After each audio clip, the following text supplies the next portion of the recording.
Hey guys, so last time I didn't have anywhere near enough energy, so I'm damn sure I'm going to make up for it this time.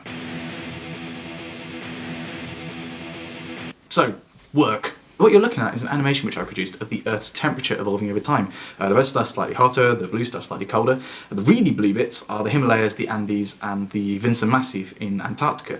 The reason they're really blue is because we don't have any data there, because there's sort of land in the way at this particular height. What I'm currently doing is working on my own model of the atmosphere and producing an animation like this of my model and see how it compares to the actual data, which as you can see is really, really complicated. It's really beautiful. I can watch it for hours. I mean, that was only 6 months of data that you saw, and there's 40 years of it. So my version is going to be nowhere near as complicated, and it's probably going to look like an 8-bit version of the atmosphere, but hopefully next week I'll be able to show you my model of the Earth's climate, and it's going to be terrible by comparison.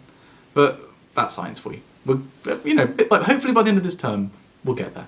Jamie, you asked me what I'd be doing with my life if I hadn't got an offer from Oxford. Well, my reserve choice at universities was Leeds, doing physics at Leeds, which I would have gone to if I didn't get my 3 A's or didn't get the offer from Oxford.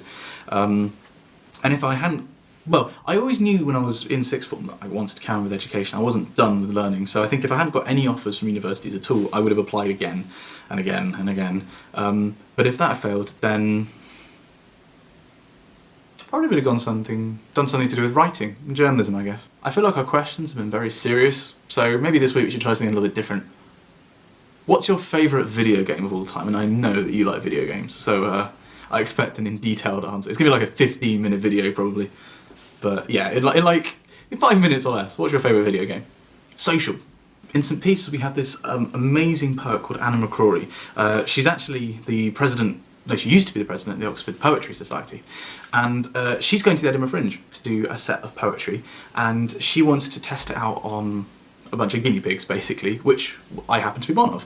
She did a show on Monday testing this set out, but St Peter's being St Peter's, there were loads of creative people that wanted to be involved. So we had an evening of music, spoken word, and poetry, and they ranged from a poem about Brian Cox, a like poem, because she doesn't do love poems, and I'm going to give you this clip of her, which is her political opinions. Elections eluded me, George Osborne just bemuses me, the budget, that befuddles me, foreign affairs, they muddle me, scandals have puzzled me, the EU beduddles me. No, I don't know much about politics, but I fucking love Beyonce. I want to get one of her other hit poems on my channel in full, so that's hopefully something to look forward to in the very near future. Also, yesterday my parents came up to visit me, which is great because it means I get a free lunch, but I also get to see my parents. My mum also bought homemade cake. Thank you, Mum. My mum, seen here next to the death mask of Oliver Cromwell, suggested that we go to the Ashmolean Museum, which kind of suggests why she's next to the death mask of Oliver Cromwell. So the Ashmolean Museum, or to give it its full name, the Ashmolean Museum of Art and Archaeology, is the world's oldest university museum. It was actually the first public museum in the UK. It was founded in 1677 based on the Cabinet of Curiosities that Elias Ashmole, this dude in the picture, gave the university.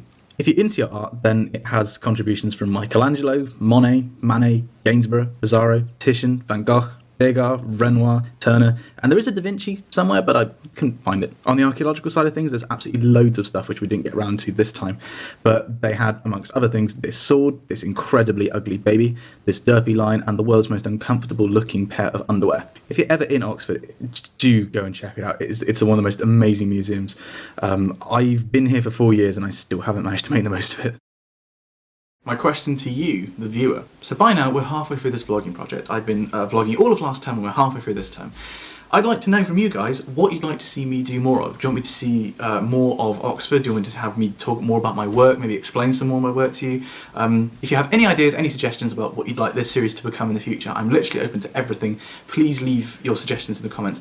Also, if you haven't yet posted your stories and myths which you've heard about Oxford, please do leave them in the comment section. I'm going to be sitting down sometime next week with an officially college-type person to go through all these stories that you've heard and determine whether they are true or not, and try and shed some light on the subject.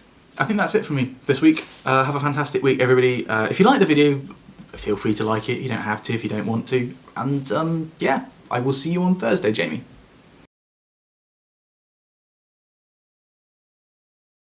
Nerdfighters, I hope you're happy.